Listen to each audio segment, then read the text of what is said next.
ਸਿੱਖਣ परिणामां आधारित पुस्तक जमात चौथी विचला कम।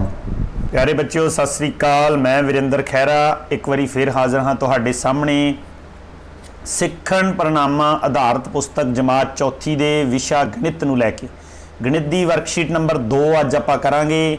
वर्कशीट 1 आपां कर चुके हाँ, वो तुसी इस यूट्यूब चैनल ते उसनूं भी सर्च कर सकते हो। सो शुरू करते हैं बच्चों। अगला जो पहला सवाल है, हरेक प्रश्न के 4 उत्तर दिते हैं, ठीक उत्तर ते सही का निशान लगाओ। सो पहला सवाल है 7000 जमा 4 सैकड़े जमा 3 दहाइयाँ जमा 1 इकाई बराबर। सो बच्चों सब तो पहला संख्या के अंदर 7000 भाव 7000 देखो सारिਆਂ ਦੇ अंदर ही 7000 है। 1000 का अंक 7 है, अगला अंक है 4 सैकड़े का। हुण आपां 4 देखांगे, दूसरा अंक सैकड़े वाला 4 ऊड़े अंदर भी है, ऐड़े अंदर भी है, ईड़ी ते भी नहीं है, सस्से ते भी नहीं है। भाव अपनी भाल हुण ऊड़े ते ऐड़े विच ही जारी रहनी चाहिए है, पिछले दोवां नूं आपां छड़ देना है। तीसरा है 3 दहाइयाँ। 3 दहाइयाँ ऊड़े ते ऐड़े विचों देखो 3 दहाई, दहाई 3 अंक दहाई दा ऊड़े दे विच है, इस करके अपना ऊड़ा उत्तर बिल्कुल ठीक होवेगा। 1 इकाई वो भी ऊड़े दे अंदर है। सो संख्या बन गई 7431। 7431 संख्या ऊड़ा उत्तर बिल्कुल ठीक है। दूसरा सवाल है बच्चों, दिती हुई सारणी अनुसार 5 का स्थानक मुल किहड़ा है। 5 का स्थानक मुल देखो इत्थे दे रखा है। 8 इकाई का अंक है, दहाई का अंक 7 है, सैकड़े का अंक 5 है। सैकड़े के अंक का भाव बच्चों कि 5 दे नाल अगर इकाई का सैकड़े का अंक है 5 तो आप 5 नूं सैकड़े नाल भाव 100 नाल गुणा कर लेने हाँ। गुणा करनी मैं दसी हुई है, जीरोआं 2 ने तो पिछे 2 जीरोआं आ जाणगियां, 5 की गुणा 1 नाल हो जूगी, 5 एकम 5 भाव सैकड़े का जो 5 स्थानक मुल है, 5 का स्थानक मुल 500, 5 सैकड़े होवेगा। ईडी उत्तर बिल्कुल ठीक है। अगले सवाल ते चलते हाँ।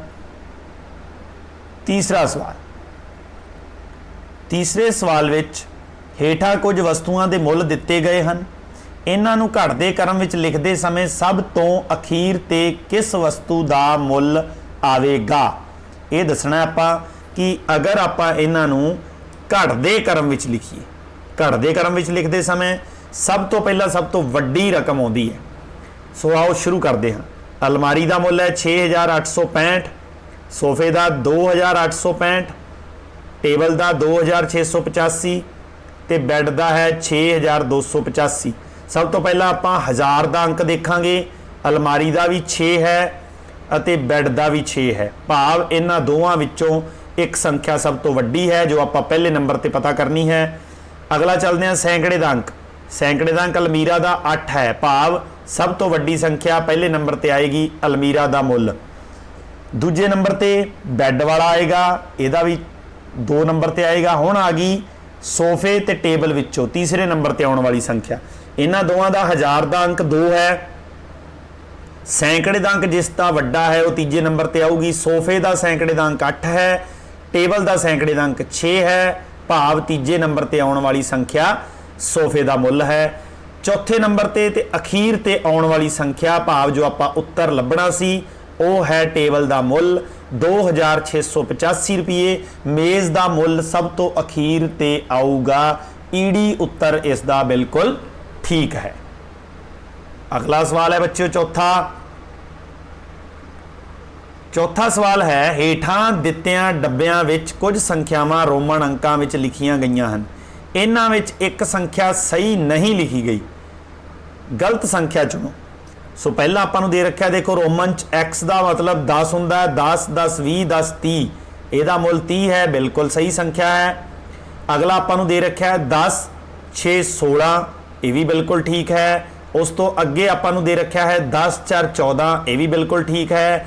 उस तो अगे आपां नूं 11 दे पिछे 5 दिता होया जो कि 20 जिसनूं आपां 5 कहने आ रोमन दे विच, वो किसे विचों घटदा नहीं। सो सस्सा इस दी संख्या जो है वो गलत है, सस्सा अपना उत्तर है। अगला सवाल है बच्चों पंजवां। ਪੰਜਵੇਂ ਸਵਾਲ ਦੇ ਅੰਦਰ ਸੰਖਿਆ 8632 ਨੂੰ ਕਿਹੜਾ ਗਿਣਤਾਰਾ ਦਿਖਾ ਰਿਹਾ ਹੈ। ਸੋ ਧਿਆਨ ਨਾਲ ਦੇਖੋ, ਹਰੇਕ ਗਿਣਤਾਰੇ ਦੇ ਉੱਤੇ ਸੰਖਿਆ 1000 ਤੋਂ ਗਿਣਨੀ ਸ਼ੁਰੂ ਕਰਾਂਗੇ।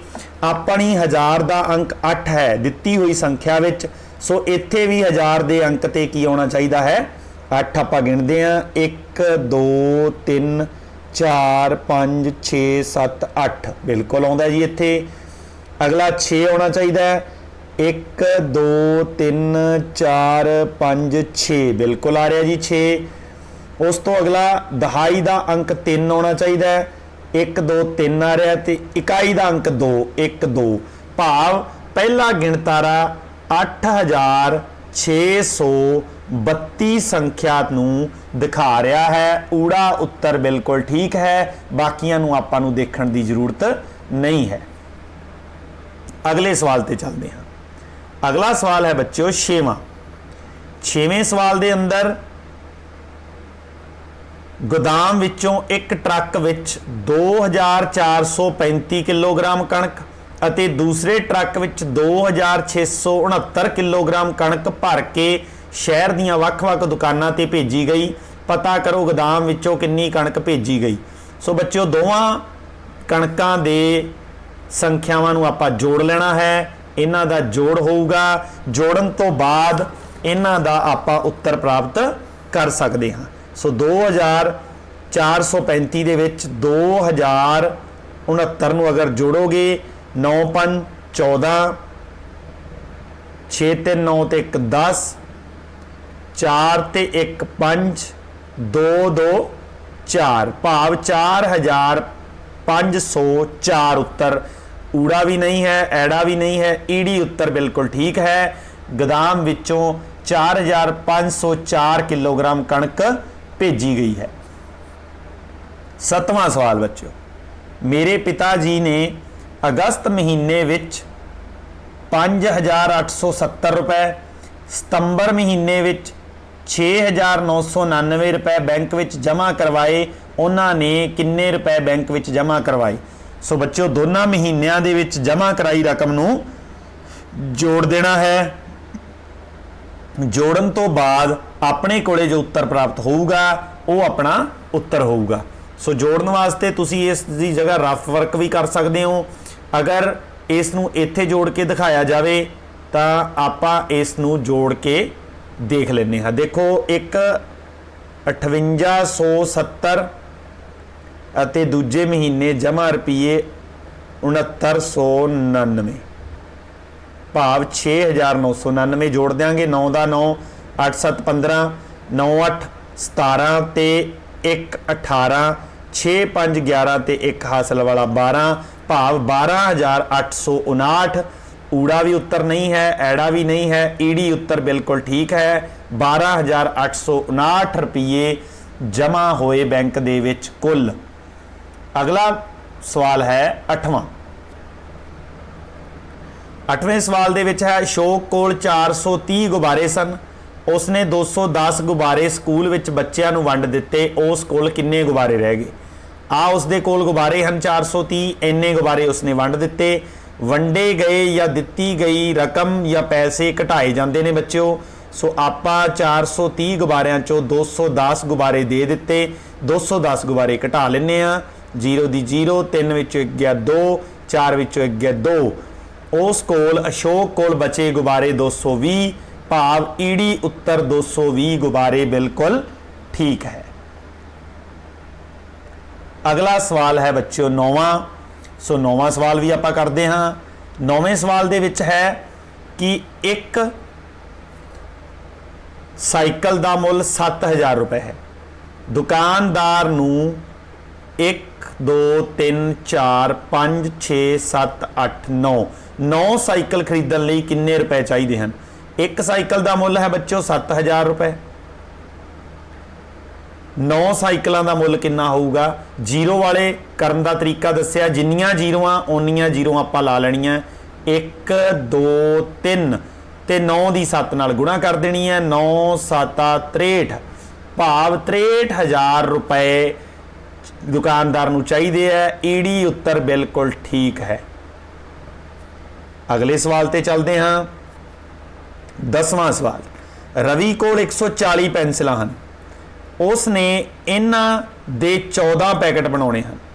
ਉਸ ਨੂੰ ਦੱਸੋ ਉਹ ਇੱਕ ਪੈਕਟ ਵਿੱਚ ਕਿੰਨੀਆਂ ਪੈਨਸਿਲਾਂ ਪਾਵੇਗਾ। ਸੋ ਬੱਚਿਓ, ਇਸ ਲਈ ਆਪਾਂ ਨੂੰ 140 ਨੂੰ 14 ਤੇ ਭਾਗ ਕਰਨਾ ਪਵੇਗਾ। 140 ਨੂੰ ਜਦੋਂ 14 ਤੇ ਭਾਗ ਕਰੋਗੇ ਤਾਂ ਉੱਤਰ ਆਊਗਾ 10। 14 ਏਕਮ 14, ਉੱਤੋਂ ਤਾਰੀ 0, ਵਾਰਾ ਨਹੀਂ ਗਿਆ, ਫਿਰ ਚੜਾਈ 0, 14 ਦਾਇਆ 140, 10 ਪੈਕਟ 10 ਡੱਬਿਆਂ ਦੀ ਉਸ ਨੂੰ ਪੈਕਟਾਂ ਦੀ ਜ਼ਰੂਰਤ ਪਵੇਗੀ। ਸੋ ਊੜਾ ਉੱਤਰ 14, ਐੜਾ 10। ਸੋ 10 ਪੈਕਟ ਜਿਹੜਾ ਹੈ ਉਹ ਉੱਤਰ ਆਵੇਗਾ। ਅਗਲਾ ਹੈ ਬੱਚਿਓ 11ਵਾਂ ਸਵਾਲ। 11ਵੇਂ ਸਵਾਲ ਵਿੱਚ ਗੋਲ ਬਿਸਕੁਟ ਅੱਧਾ ਖਾ ਲੈਣ ਤੋਂ ਬਾਅਦ ਰਮਨ ਕੋਲ ਕੀ ਬਚਿਆ। ਆ ਗੋਲ ਬਿਸਕੁਟ ਹੈ, ਅੱਧਾ ਉਸਨੇ ਖਾ ਲਿਆ ਤਾਂ ਉਸ ਕੋਲ ਕਿੰਨਾ ਬਚਿਆ ਬੱਚਿਓ। ਊੜਾ ਪੂਰਾ ਬਿਸਕੁਟ, ਐੜਾ ਅੱਧਾ ਬਿਸਕੁਟ, ਈੜੀ 1/4, ਸੱਸਾ 3/4। ਅੱਧਾ ਬਿਸਕੁਟ ਉੱਤਰ ਹੈ। ਅੱਧਾ ਖਾ ਲੈਣ ਤੋਂ ਬਾਅਦ ਅੱਧਾ ਬਿਸਕੁਟ ਹੀ ਬਚੇਗਾ। ਸੋ ਬੱਚਿਓ, ਇਹ ਗਣਿਤ ਦੀ ਵਰਕਸ਼ੀਟ 2 ਦਾ ਆਪਾਂ ਪਹਿਲਾ ਭਾਗ ਜਿਹੜਾ ਹੈ ਉਹ ਕਰ ਲਿਆ ਹੈ। ਅਗਲੇ ਭਾਗ ਨਾਲ ਫਿਰ ਮਿਲਾਂਗੇ। ਤਦ ਤੱਕ ਲਈ ਥੈਂਕ ਯੂ, ਧੰਨਵਾਦ। ਉਮੀਦ ਕਰਦਾ ਤੁਸੀਂ ਇਸ ਕੰਮ ਨੂੰ ਆਪੋ ਆਪਣੀ ਵਰਕਸ਼ੀਟ ਤੇ ਕਰ ਰਹੇ ਹੋਵੋਗੇ।